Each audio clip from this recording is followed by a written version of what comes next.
নারী শিক্ষার্থীরা আমরা যে গণপদযাত্রার যে ঘোষণা দিয়েছিলাম সেই ঘোষণায় পুলিশ কিভাবে আমাদেরকে বাধা দিয়েছে। বন্ধুরা আপনারা দেখছেন যে 5ই আগস্টেই হতে পারলো, এটা যে সম্ভব হলো। এখানে শিক্ষার্থীদের পৃথিবীর আর কোথাও এমন কোনো ইতিহাস নেই যেখানে গণ আন্দোলনে এত নারীর অংশগ্রহণ হয়েছে। আজকে আমরা বাংলাদেশে দেখেছি যে কোনো নারী এই জুলাই আন্দোলনে ঘরে ছিলেন না। আমাদের মায়েরা, আমাদের বোনেরা, আমাদের শিক্ষার্থীরা, আমাদের বোনেরা সবাই এই আন্দোলনের অংশ ছিলেন। কিন্তু বন্ধুরা আমরা দেখলাম যে 5ই আগস্টের পর প্রথম হেনস্থার শিকার কিন্তু একজন নারী হয়েছে এবং সেটা তার পোশাকের কারণে। আমরা দেখলাম যে এখানে যারা সমন্বয়ক হিসেবে নিজেদেরকে পরিচয় দিয়েছেন সেই পুরুষ সমন্বয়কদের পাশাপাশি যে নারী সমন্বয়করা ছিলেন, যারা নেতৃত্ব দিয়েছিলেন, তাদেরকে আমরা নানাভাবে এখানে হ্যারাসমেন্টের শিকার হতে দেখেছি। অর্থাৎ আমরা বলতে চাই যে গত 15-16 বছর ধরে আওয়ামী লীগ সরকার নারীর প্রতি যে দৃষ্টিভঙ্গি এখানে বহাল রেখেছে, যে একের পর এক যে ধর্ষণ, খুন, হত্যার যে বিচার হয়নি সেটা আপনারা জানেন, যেখানে তরু হত্যার বিচার আজও হয়নি এবং যে আনভির ধর্ষক আনভির তারও কিন্তু কোনো বিচার হয়নি। ফলে আমরা একই অবস্থা বর্তমানে ইন্টারিমের সামনে আমরা দেখতে পাচ্ছি। ফলে আমরা জানাতে চাই যে আমরা শিক্ষার্থীরা যেরকম পূর্ব লড়াই করেছি আমরা এই সময় আমাদের লড়াই অব্যাহত রাখবো। এই তো মাত্র শুরু। আমরা আমাদের এই আন্দোলনকে সামনের দিনে আরো বেগবান রাখবো এবং আপনারা আমাদের সাথে থাকবে। এবং আমরা চাই যে এই যে ধর্ষণ ঘটছে, এই যে নির্যাতন, এই যে সহিংসতা, এই সহিংসতার একটা বিহিত না হওয়া পর্যন্ত এই গভর্নমেন্ট তার কোনো যোগ্যতা সেখানে করে রাখতে পারছে না, পারবে না।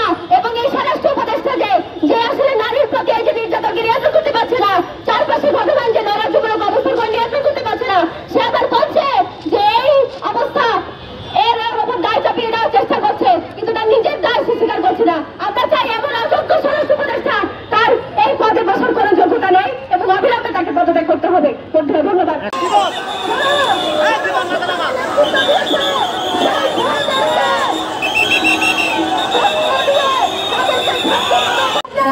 জনগণের সেবা করতে আপনারা জনগণের সেবা করেন, যদি সেটা না পারেন আমাদেরকে বাধা দিয়েন না, এর ফল ভালো হয় না। আপনারা দেখছেন জুলাই আন্দোলনে আমাদেরকে আজকে যে নারীদেরকে দেখতেছেন এখানে দাঁড়ায় আছি, আমরা সেই নারী যারা জুলাইতে আমরা সম্মুখ সারিতে দাঁড়িয়ে আন্দোলন করেছি।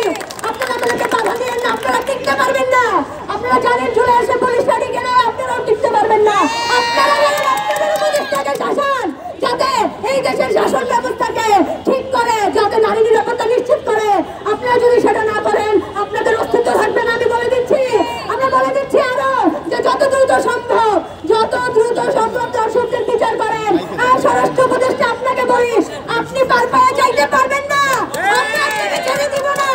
আমার বোন ধর্ষণের রাস্তায় যখন পড়ে থাকে আমি একটা পুলিশকে দেখি না। আজকে যখন একটা ন্যায্য আন্দোলন আমি এখানে দাঁড়িয়েছি তখন আপনারা আমাদেরকে বাধা দিচ্ছেন। একটা নারী পুলিশ নাই, অথচ এখানে ব্যানার ভর্তি পেয়ে এই আন্দোলন মেয়েদের, অথচ আপনারা পুলিশগুলো আমাদের উপরে নির্যাতন চালিয়েছেন। আমরা আবারও বলতে চাই আমাদের দাবি যা আমরা তা নিয়ে রাস্তায় দাঁড়িয়ে থাকবো। আপনারা আমাদের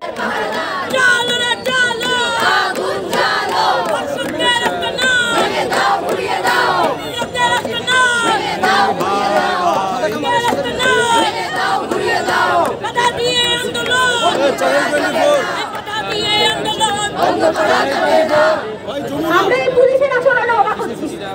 আমাদের আসলে আপনারা জানেন আমরা এখানে এসে কেন দাঁড়িয়েছি এবং বরাবরের মতোই আপনারা শুনলেন পুলিশ কিভাবে এবং আপনারা দেখেছেন কিভাবে বাধা দিয়েছে।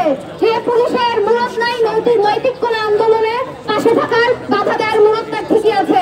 5 আগস্টের পরে এবং 5 আগস্টের আগের এবং পরের পুলিশের কোনো তফাৎ আমরা দেখি না, শুধু দুটো নামের তফাৎ আছে, একটা হাসিনা সরকারের পুলিশ আর একটা ইউনূস সরকারের পুলিশ।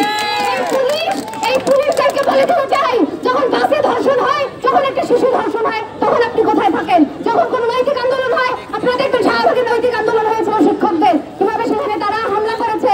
এখানে আমরা যখন দাঁড়িয়েছি তাদেরকে আমরা বারবার বলেছি আমাদেরকে যেতে দেন এবং এটা বলেছি আমরা এখানে দাঁড়িয়ে অবস্থান করতেছি, আপনারা ব্যারিকেডের পিছনে যান। ব্যারিকেডের পিছনে যাওয়ার পর্যন্ত সাহস হয়নি। এত বনলেস পুলিশেরা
বাংলাদেশের মানুষ আপনারা ক্ষমতায় আছেন বলে বোঝার ব্যাপার নাই যে এই দেশের লোকজন সেনাবাহিনীকে ভরসা করে।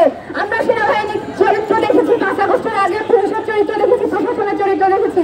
ফলে বলে দিতে চাই যে যেভাবে আছেন শুধরে যান, নইলে আমাদের এই নারীরা তাদের অধিকার আদায়ের সামনে এগিয়ে যাবেন।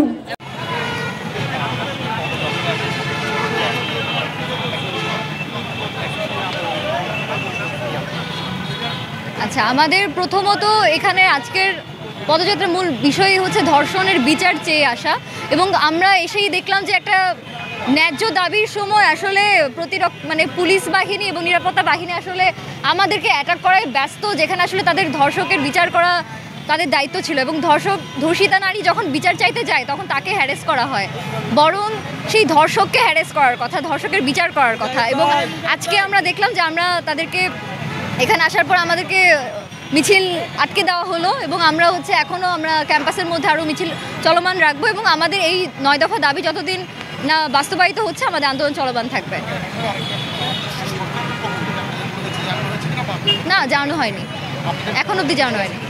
না, এখন অবধি জানানো হয়নি। না, ঠিক আছে। 9 দফা দাবি।